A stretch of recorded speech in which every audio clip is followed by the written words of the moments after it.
He was there, and he's had a wealth of experience. I came across him when I was searching for resources for small church pastors for this group, and was impressed with what you're going to hear tonight, because it was the place we started at our very first meeting, talking about Lyle Shaller's construct of cats and collies.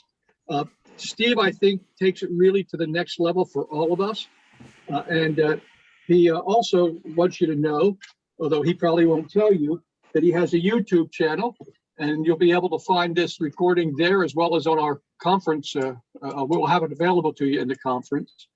What he said is that really impresses me, because it's stuff that I see, is he likes to deal with practical stuff on all kinds of information and all kinds of situations that are important to us who serve Christ through the local church.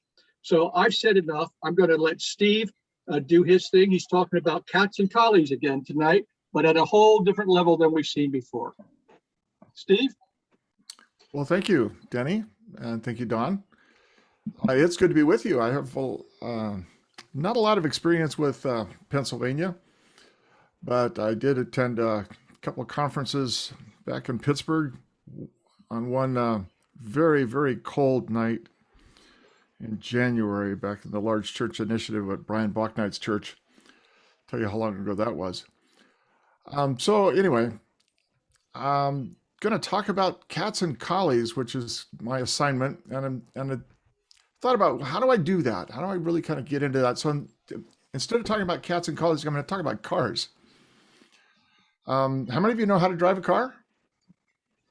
Yeah, okay, that's pretty good. How many would feel comfortable driving a 1957 Chevy? How about a 75 Cadillac Coupe de Ville? Bug-eyed Sprite? How about a Shelby GT350? How about a Shelby Cobra?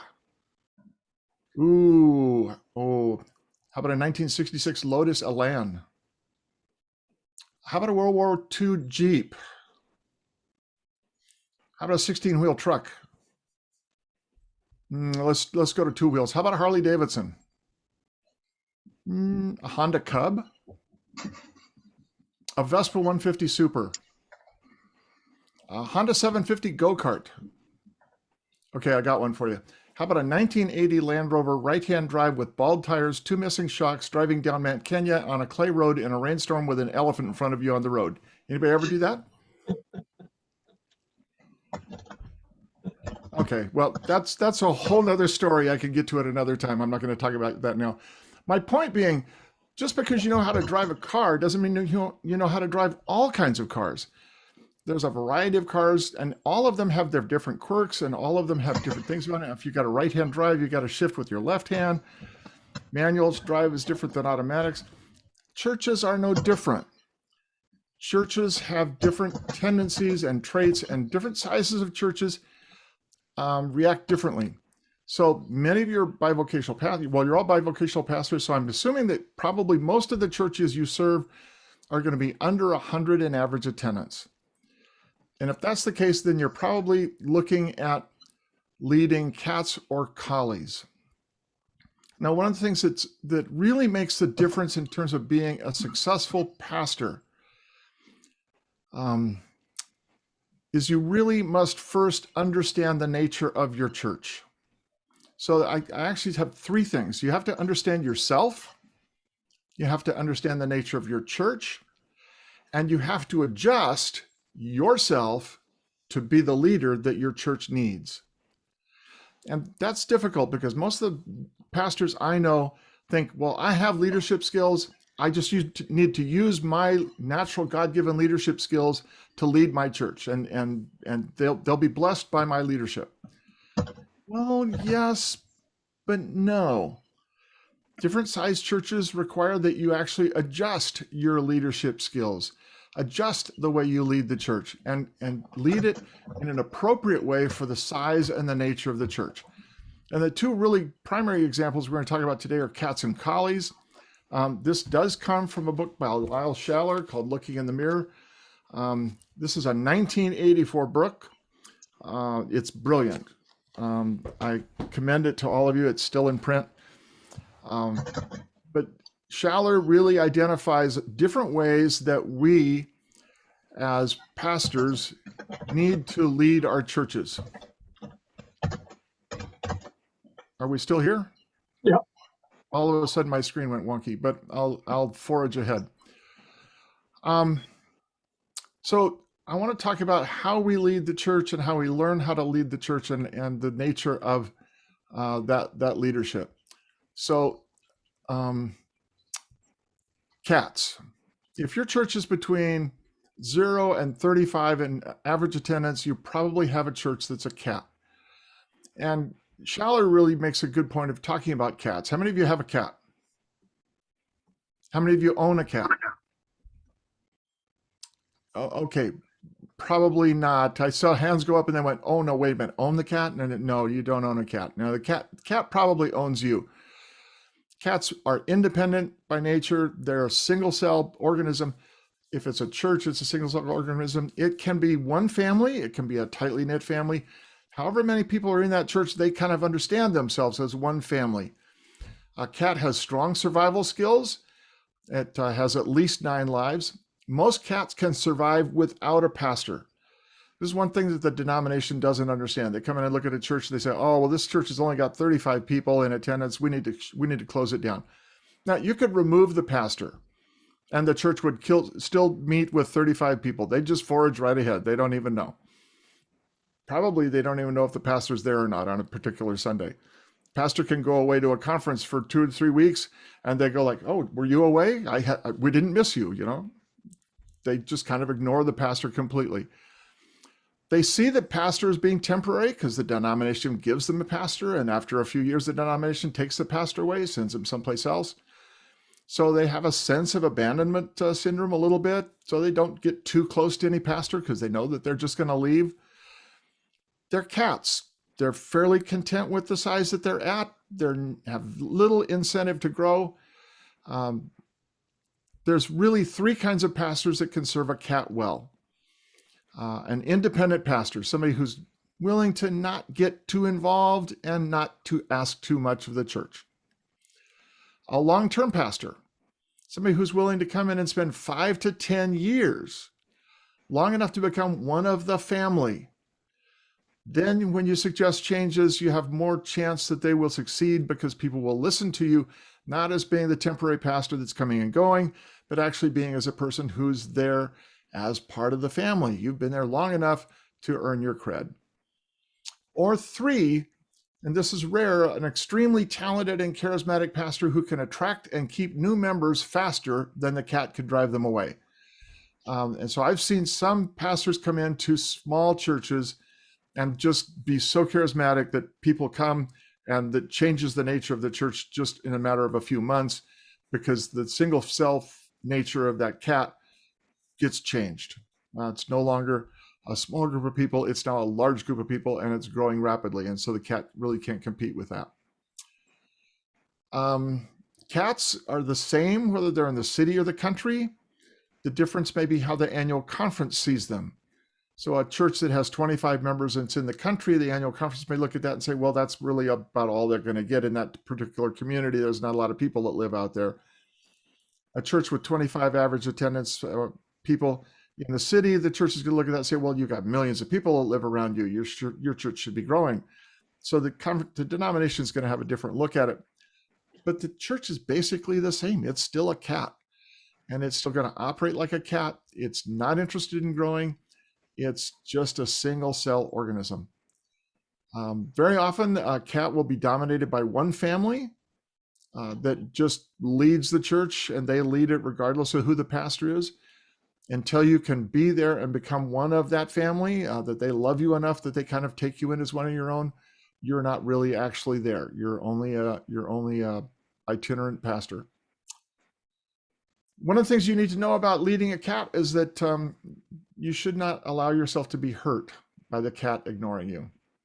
If you own a cat, you know that this happens. Sometimes you really want the cat to be affectionate, and the cat has no intention of being affectionate. It just wants to lay in the sun and be happy.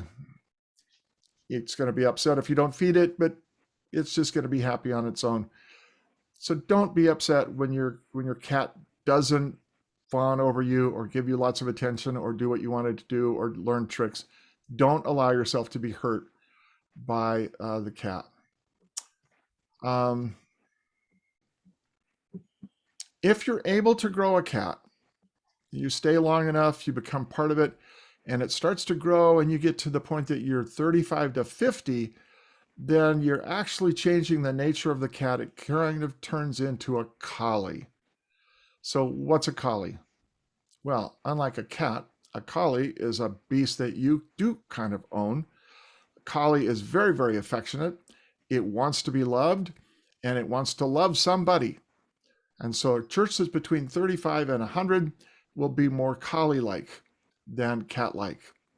When you go away for a conference or something, the collie is going to miss you. When you come back, they're like, oh, we're so happy you're back. We missed you so much. And how was the conference? And did you miss me? The collie, as well as the cat, is expecting that the church will move the pastor more regularly. So there's still a sense of abandonment syndrome that the collie goes through, and it does take a little while to learn to love the collie and for the collie to learn to love you. My experience is that in most churches where they've had a succession of pastors turn over fairly rapidly, it takes at least 3 years for the church to really begin to accept the fact that you might stay for a while. And so it really takes into the 4th or 5th year before the church is really willing to learn new tricks and learn how to do new things and learn how to take on some behaviors that will allow it to grow. So you have to be willing to stay long enough to do that, whether you're in a cat or a collie.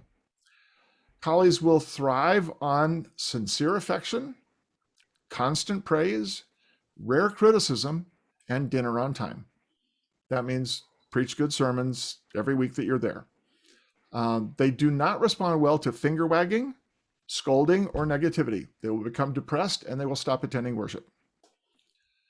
A well-fed, well-loved collie can be taught to do lots of new tricks. You can start new classes, Bible studies, improve Sunday worship, Sunday school. You can have better music program, bigger missional outreach. You can train your greeters to do new things. You can have parish callers, all kinds of things. Once you know that you love the collie and the collie knows that you love them, they can be taught to do all kinds of things. A collie with 75 to 100 worshipers may tend to take on the nature of 2 collies, which would seem to be a good thing, except that 2 dogs will tend to fight more than get along. And so you probably actually want to either let one win, in which the church will get smaller, or the best way to handle that is to actually start a 3rd group. 3 dogs will learn to run as a pack, whereas 2 will generally fight over the dinner bowl. Cots, let's see. So when your church begins to grow to the 100 worship attendance part, you will by nature begin to have more activities and more things going on in the church, and you will start to become a garden. And this is a critical point because a collie pastor will love the attention and the simplicity of the single cell organism. But if you really want to grow into that next area, get up to over 150 in average worship attendance, you have to shift your leadership skills from being that of one who's leading a collie church to a gardener. You have to consider that you've got a garden. A garden has a variety of crops. They get planted in different times of the season, and it takes a lot more attention to be a gardener than the owner of a collie. But if you do not change your leadership style to that of a gardener, your church that's a collie will shrink back down below 100 and become a very happy collie again, but it will not grow to the next phase, which is to be a garden. That's kind of simplicity, he said, not easily. That's the simple way of looking at it. Cats and collies, and then the next level is gardens. But the key is to understand the nature of the church and for you to give the appropriate leadership at that level of the church. I go back and talk. Denny mentioned my own career. I served downtown churches. I served big churches, small churches, country churches. I started a church. Each time I shifted to a new church, I had to sit down and look at what Schaller said about leading that size of a church. He has a variety of books on that. And I would read the middle-sized church, the large-sized church, and then I would manifest those leadership traits in my leadership of that church.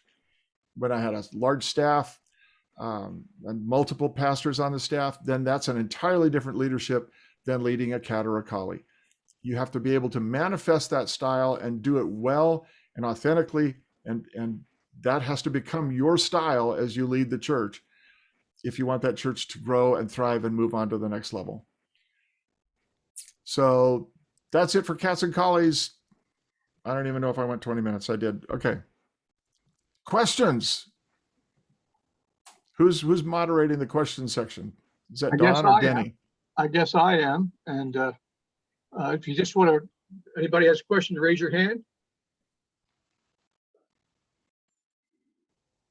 Wow. Steve, Derek, can you unmute yourself or can I unmute you? I got it. Okay. Yeah. So I just started an appointment in January, and this is a church that was a garden, and now because of pandemic, it's now a collie-sized church.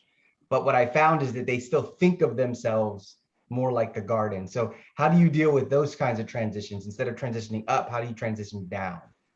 How do you help the church work through some of those issues? Okay. First of all, pandemic has changed the dynamic of the nature of churches. Okay.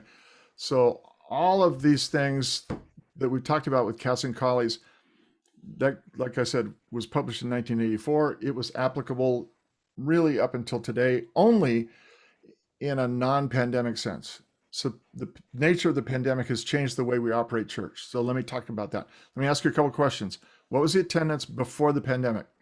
So that's before you came, but before you. Yeah. So I believe it was anywhere between 120 to 140 in 2 services on Sunday morning. In 2 services. Yeah. And it was a sole pastor. 1 single full-time pastor. Okay. And now that you're coming out of pandemic and you're worshiping in the sanctuary, what's the average attendance? I'd say we just hit 65, so I'd say about in the high 50s. It's been for the past several months, and I'm a part-time pastor, which is another component to that. Yeah, and how many people are watching online? They did not have online. I introduced it, so I have about 2 or 3 people right now who watch online. Ooh, okay, huge negative.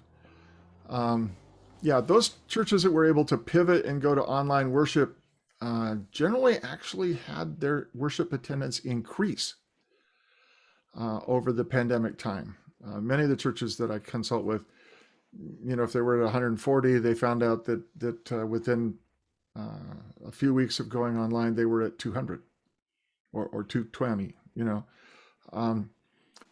So first of all, just because you're at 65, I don't think means that your congregation is at 65. It means that the people who are willing to come on Sunday morning are 65. So I would assume the leadership of a garden rather than a collie, and I would go in with the expectation that this church, when it comes fully out of the pandemic, will go back to being a garden. And if it's not immediately, I would still manifest those traits, and here's why. If you're going to grow a church from one level to the next, it is best to manifest the leadership style of the larger church and grow the church into that style. If you manifest the leadership styles of the church that you're at or a smaller church, you will shrink the church to that size. A good example is, and I watched this happen countless times in my career. You would take a pastor who was mildly successful at 150 people in worship, and they had a really good ministry, and they had a good church, and they were very, very happy. The conference looks at that person and says, wow, they're doing really, really well. Let's move them up to a 300 and 400 member church. So they move this pastor up to a 300, 400 member church, but nowhere do they train that pastor how to manifest the leadership styles necessary for a 300 to 400 member church. So the pastor thinks, well, I know how to be a pastor. I've been very successful at 150 members. So what do? Well, I'll just go in and lead it like I led my last church. Well, that pastor will be able to take that church of 300 to 400 members and very successfully turn it into a 150 member church, which he will be happy leading, because that's what he knows how to lead. And so he or she will actually shrink that church to the leadership style that they are capable of leading. If you want to grow a church, go the opposite direction. Manifest the styles. Now, it means you have to know how to lead a collie, but also understand that you're going to grow it into a garden. So you're going to manifest some of those traits that you need to grow a garden. So I would assume that it's going to be a garden once it becomes healthy again. And I would manifest those things. Steve, how do you grow a collie from a cat, or can you? Oh, that's really, really hard. The problem with growing a cat into a collie is that a cat is just extremely content. And because it has 9 lives, it has absolutely no incentive to grow. And because it's probably dominated by a single family or 2 families or 3 families that see themselves as a very contented unit. Now, if you go visit that church, they'll tell you, well, we're a very warm, loving church. We're very warm and loving. And they are indeed very warm and loving to all of their people because they loved them for 25 years. Will they be warm and loving to the new people that walk in the door? Not so much, because they're outsiders, and they will probably greet them warmly, but then they won't tell them when the next potluck is. And so it's really, really tough to grow a cat into a collie. Like I said, the best way is to just manifest a terribly energetic style and welcome new people into the church faster than the cat can drive them away.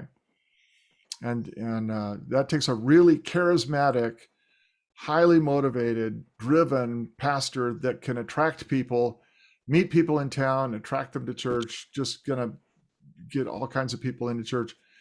And that church will grow as long as that pastor is there. And as soon as that pastor moves, you're gonna go back to having a cat. And the conference never understands that. They think, oh, well, we can move anybody in there and they'll just be able to take over and run it now because it's a cool thing. Boy, unless you've got the charismatic energy of that pastor, that church is going to go back to being a cat really, really quick. Thanks, Steve. I appreciate that. I saw Pastor Ralph has his hand up, and then we'll come back after Ralph. We'll come back to David. Is it? Okay, Ralph. Yeah, Ralph. Steve, could you please share the name? Could you please share the name of that book one more time, please? It's called Looking in the Mirror. Okay, I got confused. Author is Thank Lyle you. Schaller.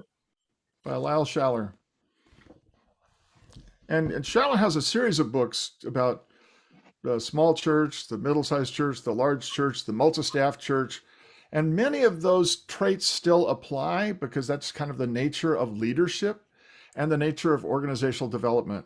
And so when you understand that, those are really, really key things. Some of what Lyle Schaller doesn't tell you is the organizational tenets that we were operating out of today, because things have moved on, but they're still classic texts, and I still think they're worth reading. But understand, there's also new stuff. Right. Thank you. Dave, where are you? You moved on my screen. There you are. I'm right here. Okay, Yeah. you're up.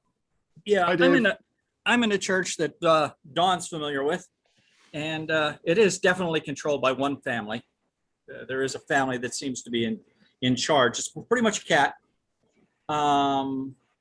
We are getting new people, and I really want the church to grow. I enjoy being in a community and talking to people, but how do you learn to change your mindset from being a pastor that is leading the cat to one that's leading the collie to finally getting into the garden?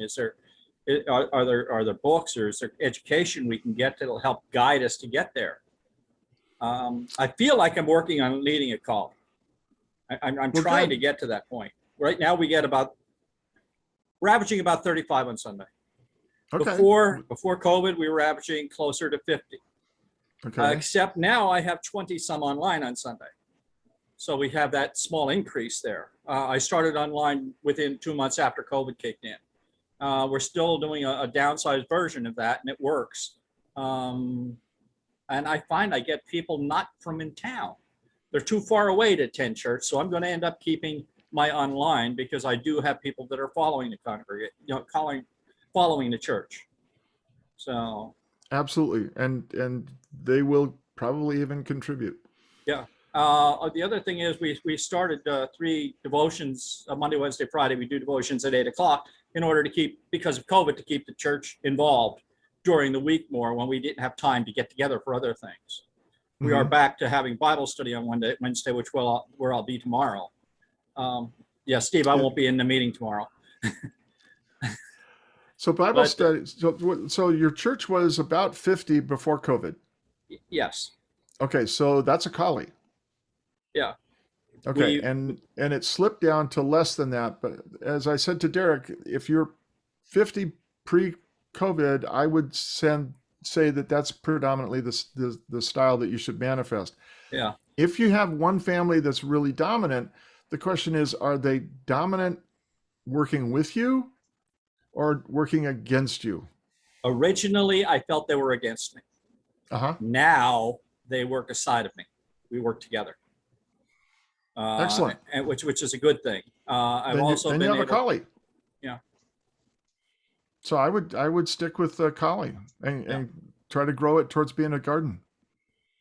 Yeah. And that means that you have to fawn a lot more love on it. But that get the advantage of loving a collie. When you put the energy in, the collie loves you back. Yeah. I'm a dog guy. Right now we have 5 cats. I'm so sorry. No, but I love my cats. Well, there you go. They're all. I have cats that are very affectionate. So it's a little different. So you have cats that want to be a collie. Okay. Yeah.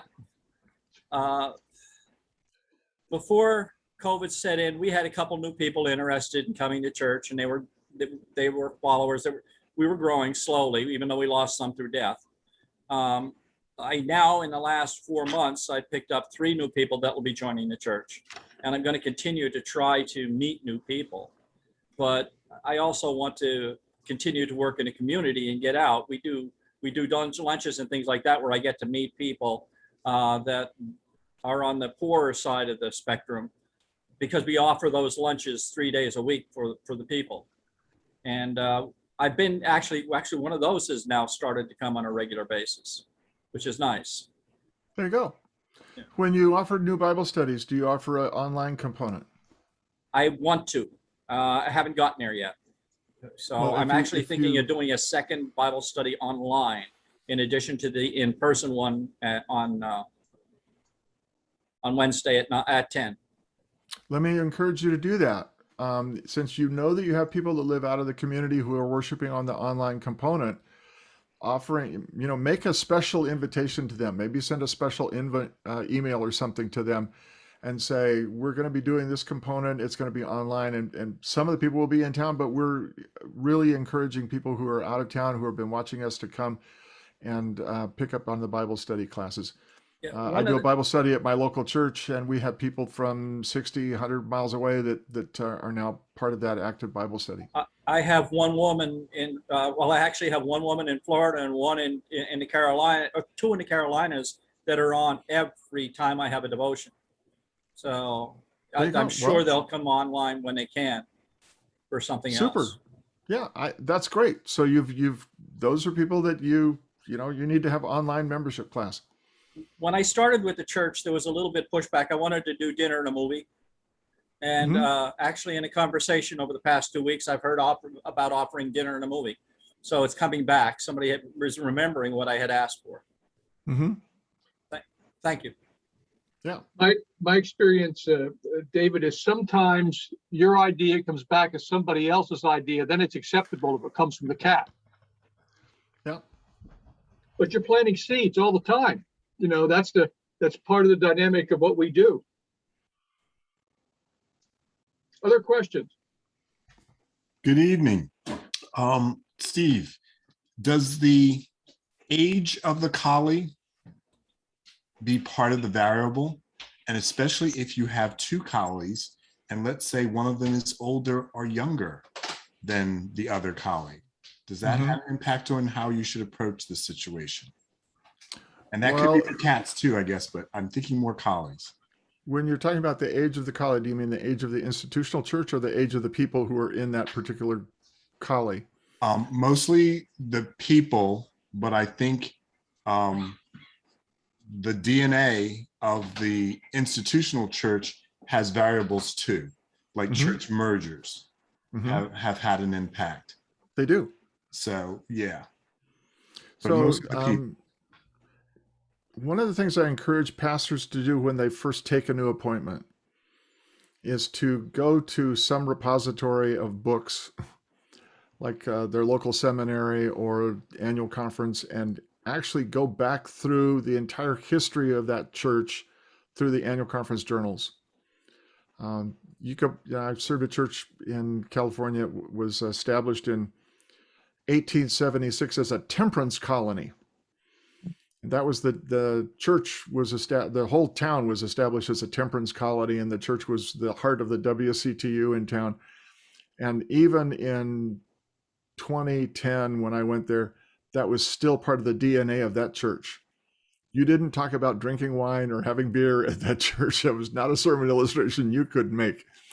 So, that's a long-term DNA, but I never would have known it if I hadn't sat down and studied the nature of the church. So that's one thing, is to understand the historical context in which you're stepping into. The church may not even understand it themselves, but they may have just that's part of their DNA over time. If you have two collies, one is an older group of people and one is a younger group of people. Um, they, well, I would still encourage you to find a third group, but the nature of those two groups, because they're not likely to eat at the same bowl. The older people are going to be resourced by different things. The younger people are going to be resourced by different things. They're probably fine as long as they understand that they're cooperating. If they start fighting over resources, if the finance committee starts saying, well, we're going to give these resources to one group and not the other, then that becomes a problem, and they begin to fight. But as long as you can get everybody cooperating and say, well, we did this for them, and now we're going to do this for this group, and keep everybody happy and well fed, that you can work with that. What you want to do is to get your church attendance up over the point of being 100, and have 3 or then maybe 4, and then begin to manifest the traits of being a gardener.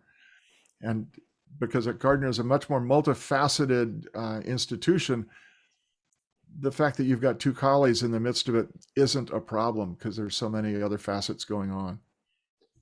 Steve, in that regard, what happens to the workload? I mean, we're talking here about bivocational and essentially part-time pastors. Many of us retired or whatever. My understanding of garden churches is that they take a lot of energy, a lot of attention. It's probably full-time. You should be able to grow a garden into a full-time ministry, even though sometimes when you're going over that 100 to 120, you're still at part-time. But it should be able to grow to the point that the salary can increase and eventually pick up full-time. I mean, that's an ideal situation, but then you have to decide which job do you want to do. Right. I remember Schaller saying, without the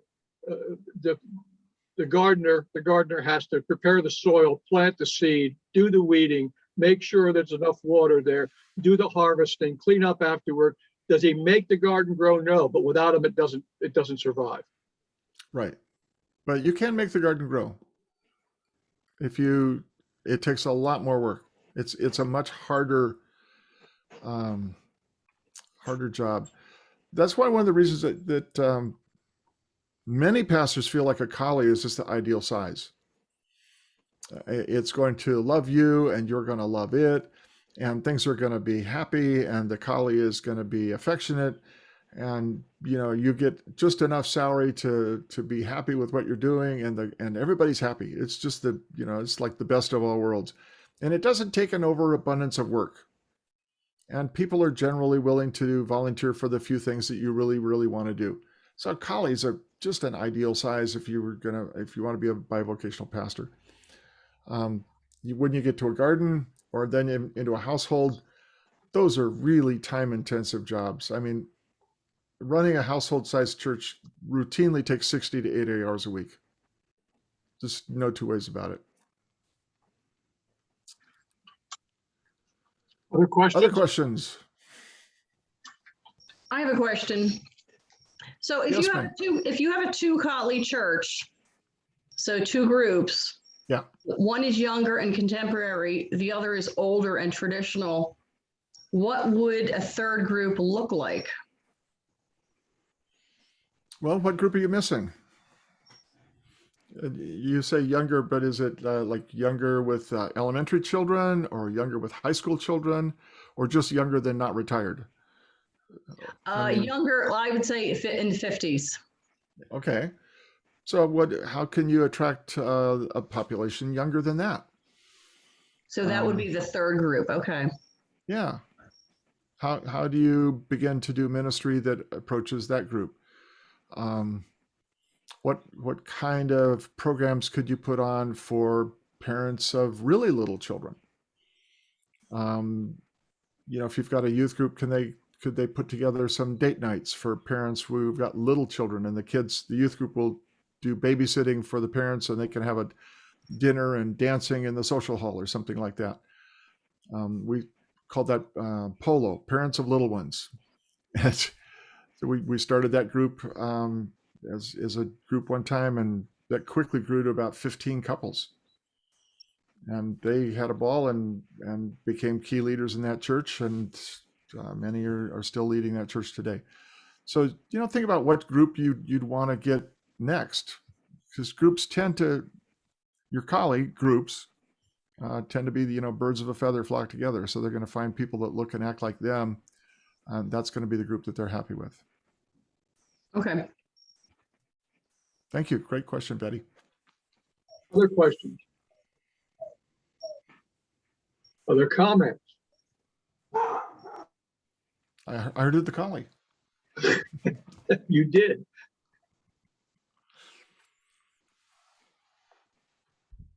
I'm going to turn and ask Steve to unmute here and ask the other Steve Morton, superintendent. And Dawn, you could chime in on this too if you like, because I know you've been around a little longer than Steve at this point in the position. But I guess my question is to what extent— nobody's been around longer than me, but you. Steve, that was really Good funny, God. man. Wow. I was thinking in the position, yeah, Well, I we do that. heard that. We heard that tag. Okay, you call yourself. Hey, that's me. You got to get used to that. But my question is, when appointments are made, are any of these considerations a part of the appointment in the context of what the particular leader brings in? Good question. Okay, Steve, you're on the dot here. You're right. Dawn was on the cabinet longer than I.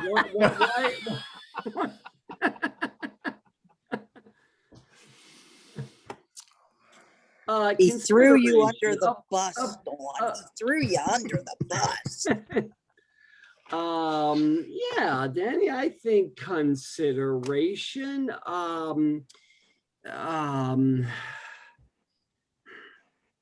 Yeah, I don't know what more to say. Let me ask you a different question. How much time and attention does the cabinet spend thinking about, if we've got this good pastor who's doing a really good job in this size of a church, how do we train them to do the next largest size of a church so that when we send them to that church, they're prepared to lead it?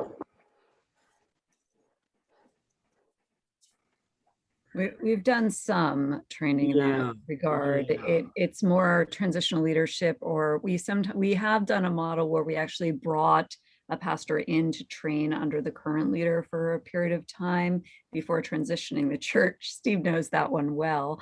That would be a big church. Yes. Yeah. So it's sort of on the right, like on the ground training.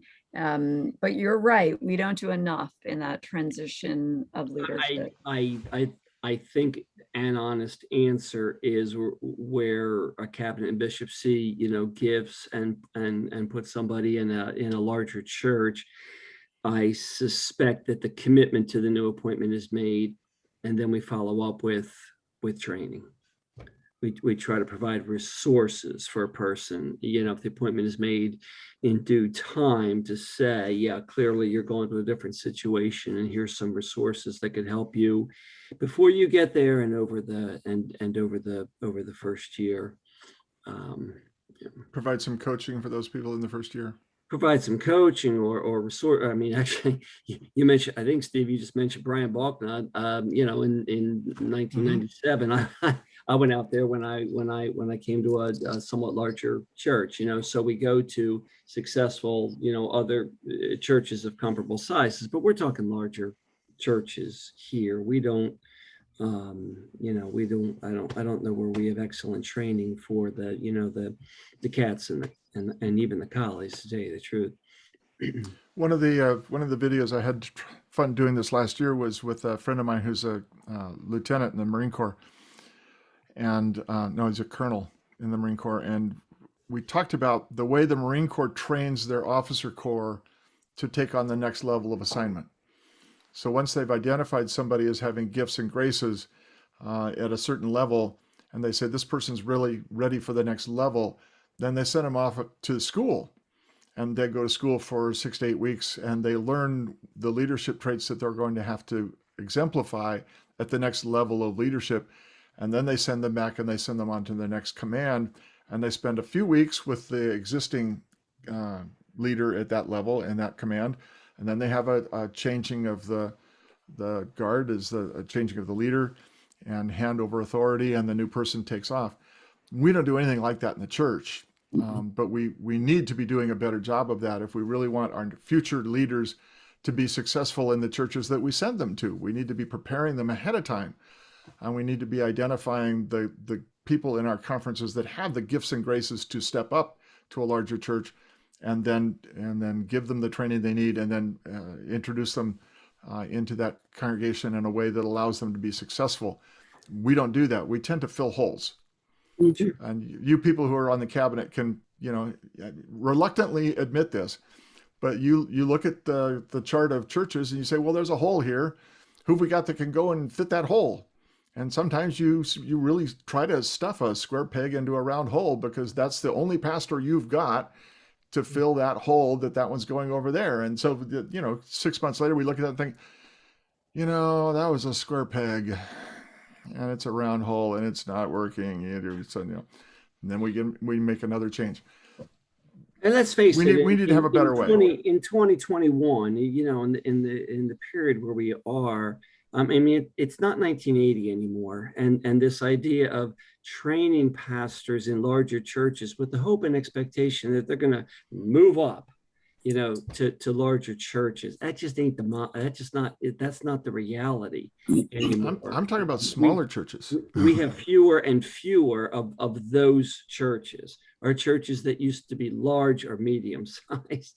Medium sizes are getting smaller. So our challenge on the cabinet is finding persons who excel and who are quite comfortable and content, to be in these smaller size churches. So we are, I spend a ton of my time. I'm 3.5 years into this job, and probably the biggest challenge for me is finding half a dozen folks who are on the screen right now, but folks who are good at and willing to serve these size churches and do it with contentment and do it and do it well. And so we're grateful. I'm grateful for this sort of resourcing, because this is where we have more need than the other model that you're kind of talking about, this graduating up to bigger churches. We got plenty of folks from larger churches. But Steve, you need to start that at the bottom. What is the bottom? Well, here we are. I'm going to interrupt this conversation for a minute because I see a couple of hands up. Lenora Thompson has one up, and then we'll go back to Pastor Ralph. Lenora, you can unmute yourself. You are muted. Go on. Yes. Hi, good evening. I am probably, I don't know this to be 100% true, Steve, but I probably am the only layperson on this group. I don't have a church. I don't pastor a church, but they work me to death in my church. I would say to you, because of my work life, I teach leadership development and training all the time. And I served 14 years on the Board of Ordained Ministry and chaired the probationers for at least 10 of those 14 years. And I would say to you that I absolutely agree. I know the DS do the best that they can, but that is clearly a hole in terms of developing leaders, how to develop leaders. A leader in an urban church is not the same as a leader in a town and country church. Leadership varies, it differs. When you start bringing more resources in the church, there are a lot of issues. And I personally have always felt that I wish the conferences or conference would do more with leadership development. And in my work, we try to place mentors with those that are in leadership, and especially if they're moving up in terms of the type of leadership that they're doing. So there are a number of things that from a lay person standpoint, like I said, I may be wrong. I don't know what other lay people are on here, but it is not in 2021. When I hear a pastor saying, I can't wait till we can go back to the way it was, it's never going back. Never. Mm-mm. And it's never going to be the same. It's never going to be the same. It's just not. So that's my little 2 cents here from a layperson. But I really wish there was more, not putting them in the position and then bringing somebody to help them or assist them. They need to be developed differently before they get into position, then continue the development while they're in the position. And mentorship, all of the literature talks about the value of mentorship. Mm-hmm. And not somebody who checks in with you occasionally when they have a few moments. That's not what mentorship is about. Mm-mm. So that's my little 2 cents. I'm going to take my little brown hand down. Lenore, thank you. You are right on. You are absolutely right on. Thank you, Lenore. Well said. Ralph? Yeah, I just want to make a comment. Steve, you've given us a lot of great information. You've shared with us very realistically and honestly, but rather than share with us, is it not a better solution to maybe share with a cabinet in the sense of what you've given to us to bring these issues that you see based on the book and what is shared in that sense to their attention, that they could use it to better the situation all around? Yeah, I'd love to meet with any cabinet that wants to meet with me, but cabinets have such a heavy agenda already. Just they're like the lifeguard crew on the Titanic. And you go in and you say, well, let's talk about advanced planning and doing some other things like that. And their eyes just glaze over because they don't have the time to even staunch all the holes in the boat at the moment. So I get it why cabinets are not as effective as we might want them to be. But at the same time, if you look at Stephen Covey, 7 Traits of Highly Effective People, that ability to stop and plan and do the long range planning and thinking through things really helps when we're prioritizing which holes to fill later on. And so I think there is a place for cabinets to do a little bit more long range planning and big time thinking. I'm happy to do that. One of the reasons that I went to do YouTube videos is anybody can watch them. The one with Lieutenant Commander Coretti is online. It's on my page. And if Steve wants to send me a link, I'll send that to you because it is kind of informative stuff. But I hope that people can check those out and say, oh, wow, look at this. I mean, the first one I published was how to do a 12-month plan. And you would be surprised at the number of pastors who said, a 12-month plan. I don't know what I'm preaching on in 3 weeks. What do you mean a 12-month plan? Well, you have to plan. You have to be able to see a goal in sight and long range, and then you have to be able to lay the plans to go out and get it. So that's what I'm trying to do. I'm delighted to be here with you and share anything I can, and maybe we can do this again sometime. So. Steve, thank you. And do you want to give us your YouTube link, or give us the address? We can put it in the chat, or you can put it in the chat. If you go to YouTube and you look for Rev, and then a space, and then Steve, and then a space, and then P, Rev Steve P, with the spaces in between Rev and Steve and P. You can find me. It'll have my glorious picture there. And there's a whole bunch of videos there about different things, including cats and collies, so right on up to mansions. Okay. I also have I use the same moniker on Facebook. So you can find me on Facebook, and the links to all of and that links back to my web page, or my YouTube channel, and my web page. So those resources are out there. Okay, Derek just listed it in the chat. If you folks can to see that, Thank you, Derek. You can get right there. And John, you've had John Coleman is on. Are you still with us, John? Yes, I am. All right. Hello, John. I'm quite surprised to be called out. Well, and you should be. I was just going to ask if you had anything to share, given the research that you've done. I know you spent some time looking at videos and so forth. No, I was interested in what Steve had to say. Of course, I wrote an article about him, so I did some research and actually saw what he shared, not only about the garden, but also the ranch, which was the next level up. I think he also had a mansion in there too, but we probably didn't go anywhere near there in this meeting. And independent nations, that's the big one.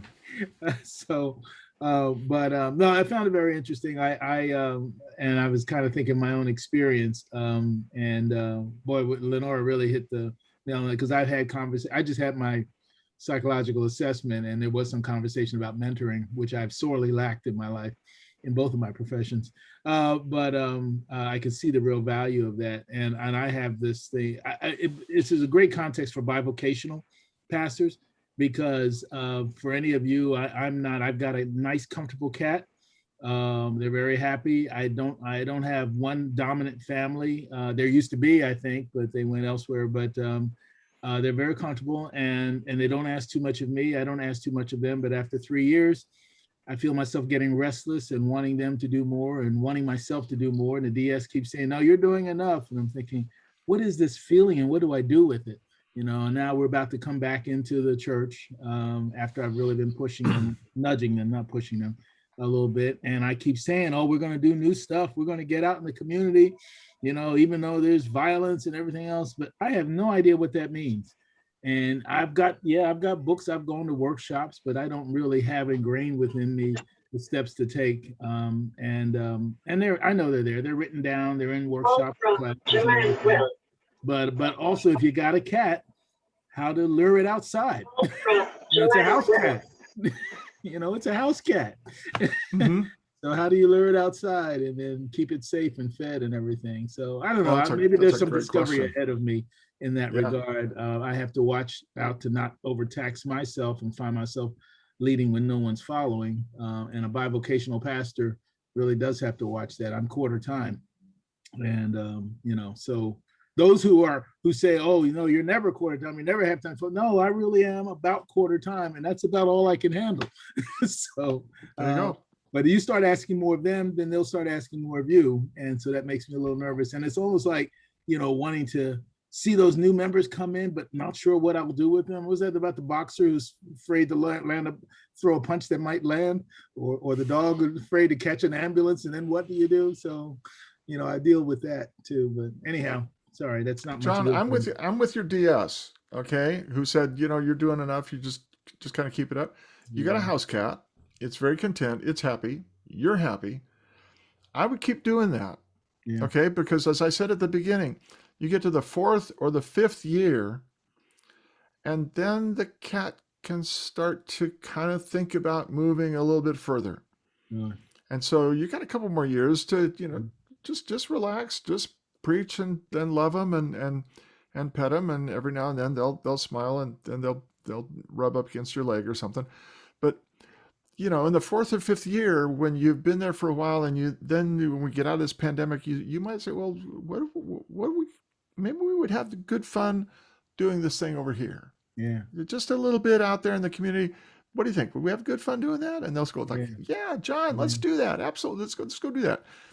And you just do that thing and let it blossom, let it flourish. And then say, well, how about if we did this other thing over here? And we begin to just do that. And you'll find that people will gravitate to that, and they'll kind of love what your church is doing. And they'll find that they just love you. And that 6th and 7th year will just be fabulous. And then you have to go like, okay, I'm now spending about 35 hours a week doing the church job. And it's like, what do I want to do next? Well, if it's working, I'll be happy. You'll be very contented, and they will be very contented, and it will work. Well, I don't mean to overextend your metaphor, but what would be nice if we find some other cats to play with, and sure. That's what it's going to require, new blood. Denny, you're muted. Actually, I need to leave because I'm supposed to teach a Bible study right now that I have not prepared for, because I had to go visit one of the Storm Church sites. So Okay. that's going to be kind of nice. But thank you so much, Steve and Denny, for calling on me, I think. Anyhow, it's great to see everybody. Danny, you're still muted there.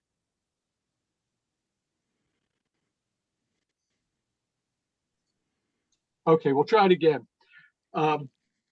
We want to say, as the lead team tries to put together our program, what we really need to do is hear from you, and where the pinch points are for you, where you can celebrate. If there's things you want to share, we're trying to work on having some help our next meeting, which is in November, with how to use Excel spreadsheets and for your treasurers and so on. We're still trying to put that together. There are some other financial resources we can talk about in the context of simple things that your local church can do to make your treasurer's job easier. We talked about payroll at the last meeting and so on.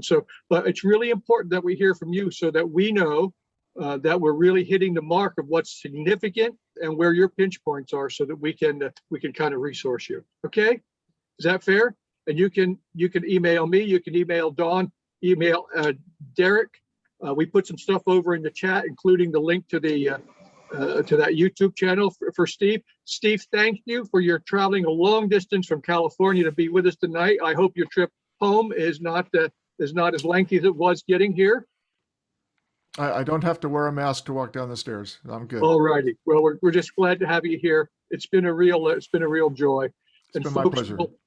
We'll hope to see you next month or in 2 months in November for our next meeting. Take care. Thank you, friends. God bless you. Thank you so much, Steve. What a gift to be with you tonight. My pleasure, Don. Thank you.